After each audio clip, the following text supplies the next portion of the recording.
Sama gars 100% hip hop Galsen NF jusqu'à présent nous sommes au niveau de Keur Massar Showcase si la SSP TV la télévision qui fait la différence la télévision de la banlieue à chaque fois ñu wax leen ko dem leen abonné ngeen bës ci cloche de notification bi rek vidéo bu mën ci dugg rek ngeen képp ko inshallah ñu ngi ni ak benn crew bu talentueux waa Jëwraay def nañ ci benn prestation bu dóob wax dëgg fa yàlla sama gars yi maa ngi leen di bëggee yee brother yee ñu ngi nice kay ñu ngi lay bëggee bu baax nice mbaa muy cool c'est le bon waaw c'est le bon muy cool nice yeah man en tout cas seen prestation rafet na macha allah tey waa Jëwraay nan ngeen gisee showcase bi yee waaw sànq defe naa bi ñu yéegee sax teg nañ loolu noonu parce que affaire bi dafa nice xam nga idée bi rek dafa rafet idée bi nga bàyyi lépp ñëw jël benn salle fay ko xaalis woo jeune artistes yi ak grand yëpp ñu ñëw jouer loolu dafa nice quoi di wax affaire bi tamit dañuy ñaan mu am continue quoi parce que lii tamit ak seen télé bii ñëw muy SSP ah SSPTV yee mu ngi nice ngeen bàyyi seen lépp ñëw tamit dooleel affaire yi xam nga li da ci profité wane suñ bopp quoi waaw nice na groupe bi Jëwraay la kii di wax Boña MC la ak frère am Algériel waaw mais di leen wax daal nice na quoi suñu yaram dafa tàng na xam nga si kaw scène bi leen jógee moo waral sax waaw yaa ma gën a xam nga grand yi dañuy wax grand yi dañoo am habitude di wax booy rab tant que ñaqoo rabagoo te dafa feeñ loolu mooy yoon parce que lii dañ ko gëj a def maanaam lii dafa dee te warul dee hip hop boo koy def da nga ko war a dund soo yegee si kaw scène da nga war a joxe li nga war a joxe mu feeñ comme ni nga ko waxee nii da nga war a ñàkk tooy xëpp parce que affaire de réel la moo tax bi ñu yegee gis nañ ci suñu bopp image yi nice na xam nga affaire yi daal nice zéro faute quoi jaajëf big respect affaire de réel la nee nañu rab boo rabee bu fekkee ñàkkoo rek raboo tey daa mel ni da ngeen a géej yeeg scène ngeen ñëw fii si benn showcase au niveau de Keur Massar nan ngeen ko gisee. yeah man en tout cas le fait que gars yi teg lii rek initiative bu naaj la parce que Kër Massar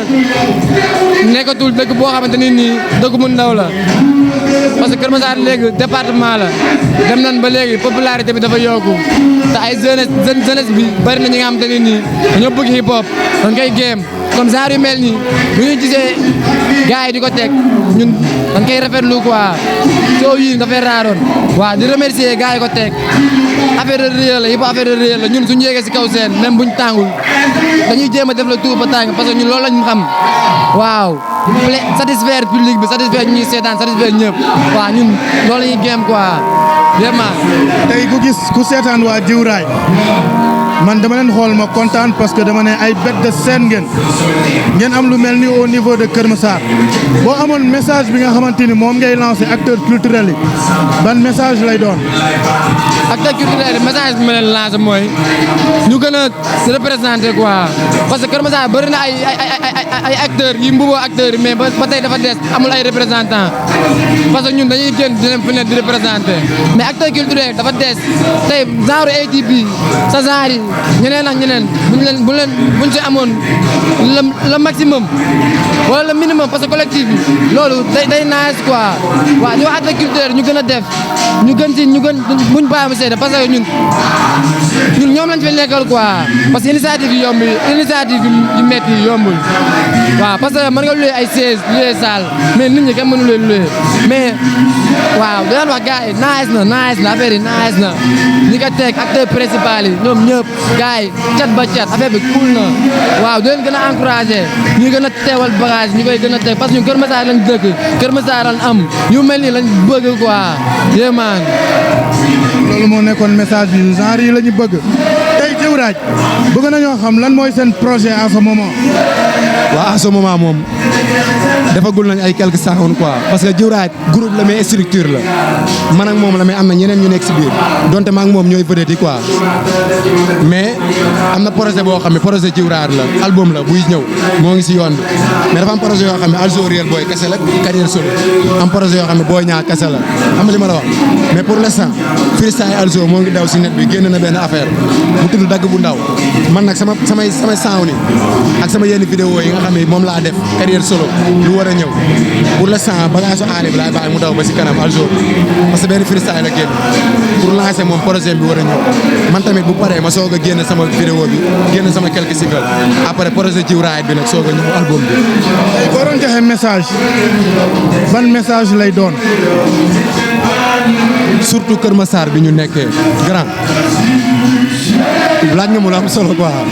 gis nga secteur yëpp léegi ñu ngi développé si musique hip hop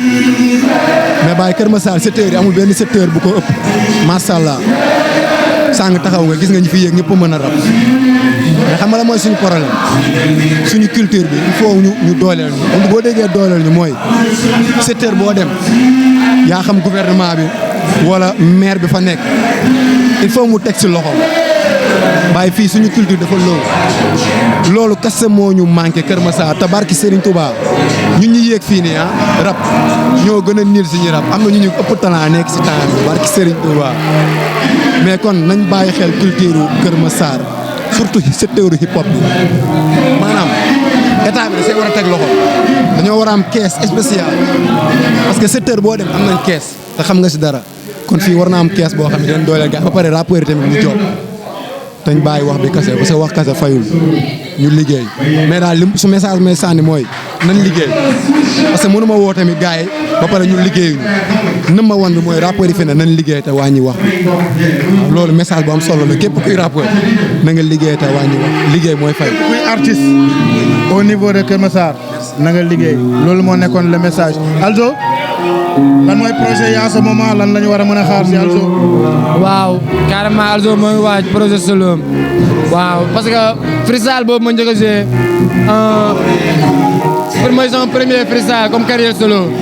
si kuréel lañ nekk nag jiwraat mooy kuréel bi mais en même temps ku nekk moo ngi job sa projet solo parce que sama gànnaay moo ngi waaj projet solo ma maa ngi waaj sama projet solo mais vidéo freestyle moo koy annoncé def nañ dagg bu ndaw premier freestyle bi def na deuxième bi dañ koy def maanaam novembre bi di ñëw mën nañ ko xaar waaw parce que décembre bi ñoo ngi waaj ay projet quoi ñoo ay projet yu war a génn incha allah waaw ñoo ngi si projet yi carrément benn EP bu war a génn quoi waaw. xam naa dinañ ci gën a yaatal bu baax a baax incha allah tey sa last mot ce mot de la fin rek comme message lan ngay joxe. waaw sama last mot comme message mooy di gën a lancer message Kër Massar yi rapport Kër Massar yi en fait di gën a lancer message rapport Kër Massar yi quoi nañ gën a suudewu nañ gën a booloo doon benn parce que Kër Massar mooy yaatu na quoi te war na mën a am ay leader war na am ay représentant war na am ñoo xam te ne dañuy teel suñu drapeau te loolu noonu l'union fait la force te loolu mbooloo moo koy def mbooloo mooy doole quoi ñu bañ a jaar nii ki ne jaar ni la non non loolu yorul culture bi fii Kër Massar waaw di gën a wax jeune rappeurs yi ñu gën a focus si luñ ne gën a job gën a liggéey parce que lépp job la quoi yee man di wax big respect à tout ñi nga xam te ne ñoom ñoo teg conseil initiative bi nice de vraiment mooy cool quoi respect à tout. donc Pape tey lii moo nekkoon suñu émission 100% hip hop Galsen NF dañoo wàccoon si terrain bi dem au niveau de Kër Massar si benn showcase matinée hip hop nga xamante ni hip hop bi daf ko soxla parce que comme lu ñu wax rek booy à chaque fois il faut que ñuy am ay spectacle yoo xamante ni dinañ si mën a daajeeku dinañ si mën a wane seen talent tey maa ngi jaajëfal sama staff technique yëpp di jaajëfal bu baax a baax sama caméraman Pape Diouf comme d'habitude sonn na ci man à chaque fois su ma ko wooyee rek daf may ne am ayca nañ dem Pape Diouf ñu ngi lay bëggee bu baax a baax staff technique bi yëpp ñoom Ouz Beat ñoom Tons ñoom Zaf donc di jaajëfal gaa yëpp di leen jox rendez-vous bientôt incha allahu rabbi si la SSP TV sama gaay ñu yeggali show bi ba fan yi incha allahu rabbi peace and love